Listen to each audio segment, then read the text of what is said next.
सुप्रभात बच्चों। आज मैं आपको आपकी हिंदी पाठ्य पुस्तक से पाठ 2 आम का मौसम नामक कहानी को सुनाने और समझाने जा रही हूँ। बच्चों, इस कहानी के माध्यम से हमें बहुत ही शिक्षापूर्ण बातों को समझाया गया है। तो चलिए कहानी को पढ़ते हैं और समझते हैं। पाठ 2 आम का मौसम। बच्चों, इस कहानी के लेखक यशपाल जैन हैं। बच्चों, इस कहानी के माध्यम से उन्होंने हमें 2 बातों को बहुत ही अच्छे ढंग से बतलाया है। पहली बात कि हमें अपने घर के बड़े बूढ़ों की बातों को समझना चाहिए, उनकी दूरदर्शिता को समझना चाहिए, उनके कार्यों की हंसी नहीं उड़ानी चाहिए। और दूसरी बात कि हमें पेड़ों पर ध्यान देना चाहिए, पेड़ की उपयोगिता को समझना चाहिए, क्योंकि बच्चों पेड़ हमारे सहयोगी हैं। तो चलिए कहानी पढ़ते हैं और समझते हैं। कभी कभी हम बड़े बूढ़ों के कुछ कामों को छोटा समझ के उनके लिए स्वयं को शर्मिंदा अनुभव करते हैं और भूल जाते हैं कि उन कामों के पीछे उनका लंबा अनुभव, दूरदर्शिता और जन कल्याण की भावना छिपी होती है। यशपाल जी की यह रचना एक ऐसे ही अनुभवी व्यक्ति की दूरदर्शिता व सूझबूझ की कहानी है। यह कहानी बड़े सहज व सरल ढंग से पेड़ उगाने की उपयोगिता पर प्रकाश डालती है। आइए पढ़ते हैं। तो बच्चों, इसमें हमको 2 बातें बताई गई हैं। पहली बात, जैसा कि मैंने आप लोगों को बताया कि हमें अपने घर के बड़े बूढ़ों के कामों को छोटा समझकर उनकी हंसी नहीं उड़ानी चाहिए, उनकी दूरदर्शिता को समझना चाहिए कि उनके उस कार्य के पीछे उनकी क्या मंशा है, उनकी क्या इच्छा है। और उसी तरह से हमें पेड़ों पर भी ध्यान देना चाहिए, पेड़ की उपयोगिता को समझना चाहिए, क्योंकि बच्चों पेड़ से हमें बहुत कुछ प्राप्त होता है। पेड़ हमारे मित्र हैं। चलिए तब हम कहानी पढ़ते हैं और कहानी को समझते हैं। किसी गांव में एक बड़ा ही भला और सच्चा आदमी था। सारी जिंदगी उसने खरी कमाई की और हमेशा अच्छे काम किए। उसके 4 बेटे थे। घर की खेती थी, कुछ गायें भैंसें थीं। परिवार के सब लोग आनंद से एक साथ रहते थे। जब वह आदमी बूढ़ा हुआ तब तक उसके बेटे काम संभालने लायक हो गए थे। उन्होंने पिता से कह दिया कि अब आप आराम से घर में बैठें और ईश्वर का नाम लें। बच्चों, जैसा कि हम अभी कहानी को समझ रहे हैं कि एक बहुत ही बड़ा भला और सच्चा आदमी था।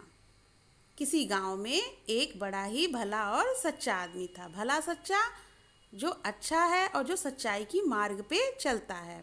उसने सारी जिंदगी कैसी कमाई की? खरी कमाई, अच्छी कमाई की, अच्छे तरीके से धन कमाया और हमेशा अच्छे काम किए। उसके 4 बेटे थे, घर की खेती थी, कुछ गाय भैंसें थी और सभी लोग कैसे रहते थे? आनंद के साथ रहते थे। जब वह आदमी बूढ़ा हुआ तब उसके बेटे काम संभालने लायक हो गए थे। उन्होंने पिता से कह दिया कि अब आप आराम से घर में बैठें और ईश्वर का नाम लें। अभी तक तो हमको इस कहानी में सारी बातें अच्छी दिखाई दे रही हैं कि बच्चे भी लायक थे, वो काम संभालने लायक हो गए थे और उन्होंने अपने पिताजी को कहा कि आप बूढ़े हो गए हैं तो आप घर पर बैठे और ईश्वर का नाम लें। आगे चलते हैं, कहानी पढ़ते हैं। बूढ़े दादा के दिल में अब कोई लालसा न थी। उन्हें जो करना था वे कर चुके थे।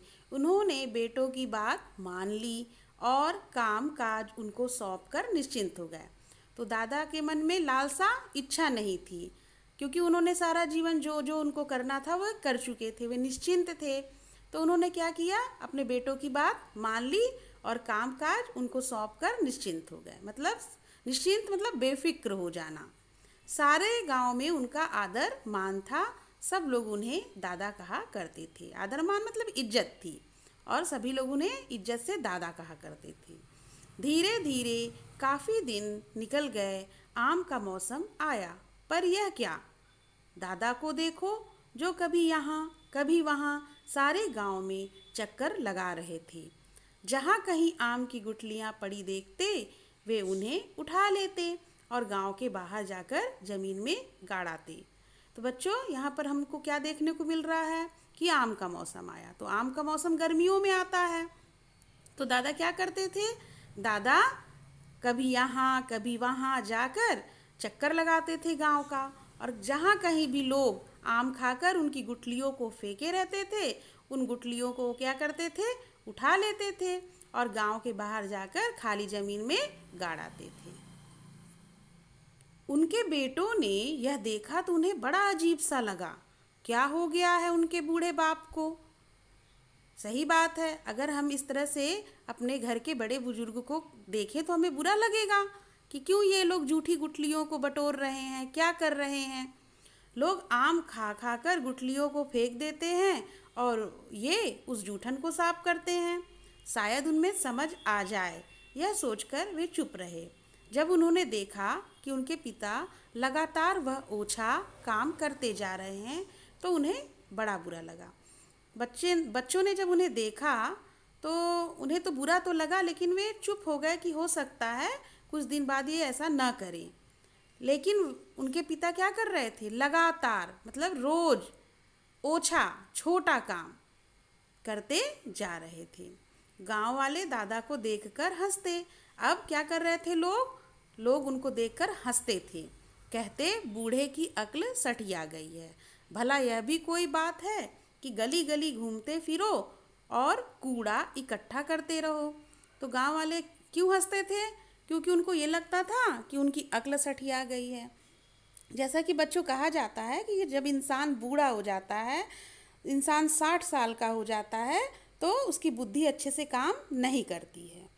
कुछ लोग कहते देह में दम है तो दादा अपने बेटों की मदद क्यों ना करें, खेत में जुताई कराएं, बुआई कराएं, घर की गायें हैं उनकी देखभाल करें, अपने पोते को खिलाएं। तो यहाँ पर कुछ लोग उनको राय देते थे कि ये सब उल्टा सीधा काम करने से तो अच्छा है कि दादा के शरीर में अगर शक्ति है, देह में दम मतलब देह का शक्ति, शरीर में शक्ति है, तो दादा क्या करें? अपने बेटों की मदद करें, खेत में जुताई कराएं, बुआई कराएं, घर की गायें हैं उनकी देखभाल करें और अपने पोतों को खिलाएं। तो यह दादा को सब लोग समझाते थे, राय देते थे कि उनको ये सब काम करना चाहिए। लोग उनसे कह भी देते, दादा आप क्या करते हैं? पर दादा कभी कोई जवाब न देते, चुपचाप अपने काम में लगे रहते। आम का मौसम बीत गया, बेटों ने चैन की सांस ली। गांव वाले भी बहुत खुश हुए। पर दादा की सनक कहाँ रुकने वाली थी। जहाँ जहाँ जहाँ जाकर उन्होंने गुठलियाँ गाड़ी थी, वहाँ वहाँ वे चक्कर लगाते। कभी घर का कूड़ा करकट ले जाते, कभी पानी ले जाते। लोगों ने समझ लिया कि दादा सचमुच पागल हो गए। बच्चों, आम का मौसम बीत गया तो बेटों ने सोचा कि अब हमारे पिताजी यह ओछा काम नहीं करेंगे। गांव वाले भी खुश हुए कि मतलब दादाजी अब ये सब काम नहीं करेंगे।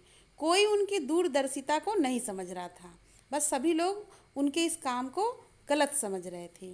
पर दादा की सनक कहाँ रुकने वाली थी। सनक मतलब किसी काम के प्रति जब हमारे अंदर ये हो जाता है कि हमको ये काम करना ही है, उस तरह की सनक दादा को हो गई थी। बस दादा क्या करते, अब जहाँ जहाँ उन्होंने गुठलियाँ गाड़ी थी वे वहाँ वहाँ का चक्कर लगाते, कभी घर का कूड़ा करकट ले जाते, कभी पानी ले जाते, और लोगों ने समझ लिया कि दादा सचमुच पागल हो गए। अभी भी लोग समझ नहीं पा रहे थे कि ये दादा कर क्या रहे हैं। आम का अगला मौसम आया, दादा का फिर वही सिलसिला शुरू हो गया। बेटों का पारा चढ़ गया। गांव वालों ने कस कर मजाक उड़ाया, पर बूढ़े के कान पर जू तक न रेंगी। उस मौसम में भी उन्होंने सैकड़ों गुठलियाँ बटोरी और गांव के चारों ओर गाड़ दी। तो बच्चों, यहाँ पर सिलसिला फिर से शुरू हो गया, मतलब फिर से वही काम वो करने लगे। बेटों का पारा चढ़ गया, मतलब बेटे बहुत गुस्सा हो गए। पारा चढ़ना मतलब गुस्सा हो जाना। यहाँ पर मुहावरे दिए हुए हैं। गांव वालों ने कस कर मजाक उड़ाया, मतलब बहुत मजाक उड़ाया, उनकी हंसी उड़ाई। पर बूढ़े के कान पर जू तक ना रेंगी। कान पर जू तक ना रेंगना मतलब फर्क न पड़ना, किसी बात का फर्क न पड़ना। उस मौसम में भी उन्होंने सैकड़ों गुठलियां बटोरी और गांव के चारों ओर गाड़ दी। तो यहाँ भी उन्होंने वही काम किया। आम का अगला मौसम आया। दादा का फिर वही सिलसिला शुरू हो गया। अभी हमने आपको बताया ही है। मौसम बीतते बीतते अचानक दादा बीमार पड़ गए और 2-4 दिन की बीमारी भुगत कर चल बसे। बच्चों, दूसरा मौसम जब आम का आया तो दादा फिर वही काम किए, लेकिन जब वो मौसम बीत रहा था तो अचानक दादाजी क्या हुए, बीमार पड़ गए और 2-4 दिन की बीमारी भुगत कर चल बसे। चल बसना मतलब मर जाना। दादा के मरने के कुछ साल बाद लोगों ने देखा कि वे उनकी भलाई का ऐसा काम कर गए हैं जिसे वे लोग सोच भी नहीं सकते थे। गांव के चारों ओर आम के बाग लहलहाने लगे, जिसे उन्होंने दादा की सनक या पागलपन समझा था। वह वास्तव में उनकी दूर की सूझ थी। आम के मौसम में जब पेड़ों पर फल लगते हैं तब गांव वालों को अपने दादा की बहुत याद आती है। तो बच्चों, यहाँ पर यह बताया गया कि गांव वाले अंत तक नहीं समझ पाए कि दादा क्या कर रहे हैं, लेकिन दादा तो क्या कर रहे थे, गुठलियों को जमीन के अंदर गाड़ कर वे आम का पेड़ लगा रहे थे। और कुछ सालों बाद वहाँ पर बाग लहलहाने लगे। लहलहाना मतलब चारों ओर आम के पेड़ दिखाई देने लगे और जो लोग उनको पागल समझ रहे थे, सनकी समझ रहे थे, आज वो आश्चर्य होकर उस बाग को देखते हैं और दादा की दूर की सोच की प्रशंसा करते हैं। आम के मौसम में जब पेड़ों पर फल लगते हैं तब गांव वालों को अपने दादा की बहुत याद आती है। तो बच्चों, इस कहानी के माध्यम से यशपाल जैन जी ने हमें बहुत ही अच्छी बात बताई है कि सिर्फ अपने लिए जीना कोई जीना नहीं होता है। हमें क्या करना चाहिए, हमें अपना जीवन परोपकारी ढंग से जीना चाहिए, लोगों का उपकार करते हुए जीना चाहिए। अनमोल बोल, भलाई जितनी अधिक की जाती है उतनी ही अधिक फैलती है। भलाई करना मानव का सबसे शानदार कर्तव्य है। तो हमने क्या जाना बच्चों, वृक्ष लगाना या उगाना सबसे बड़ा परोपकार है। बच्चों, वृक्ष हमारे लिए बहुत उपयोगी हैं। हमें पेड़ से ऑक्सीजन की प्राप्ति होती है, फल फूल सारी चीज़ें उनसे मिलती हैं, इसलिए हमें अपने चारों ओर पेड़ लगाने चाहिए। भलाई करने वाला अपनी निंदा की परवाह नहीं करता। दूसरी बात हमने यह जाना बच्चों कि अगर हम सच्चे मार्ग पर चल रहे हैं, अच्छी भावना से कोई कार्य कर रहे हैं, तो हमें लोगों की परवाह नहीं करनी चाहिए और अपने काम को करते रहना चाहिए। भलाई करने वाला अमर हो जाता है। बच्चों, अगर हम अच्छा काम करते हैं तो हम रहें न रहें, हमारी अच्छी बातें सबकी जुबान पर रहती हैं।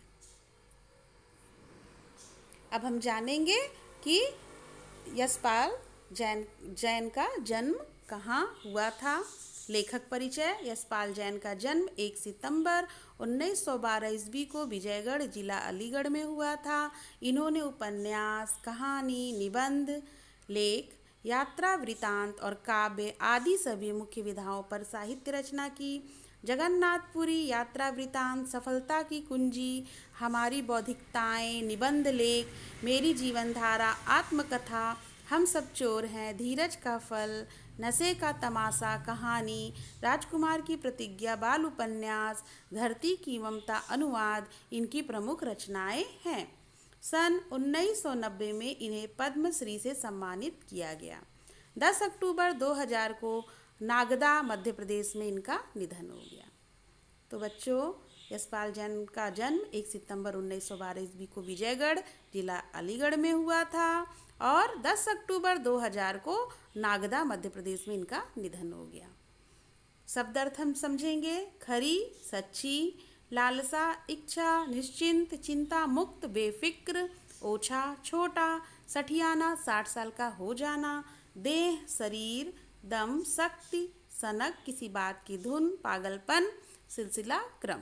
तो बच्चों, यह कहानी आपको कैसी लगी और इस कहानी से हमने क्या क्या सीखा, यह आपको पता चल ही गया होगा। तो बच्चों, इस कहानी को आपको भी अच्छे से सुनना, समझना है और दूसरों को भी इस कहानी के माध्यम से अच्छी बातों को समझाना है। आपको शब्दार्थ याद करना है, लेखक परिचय याद करना है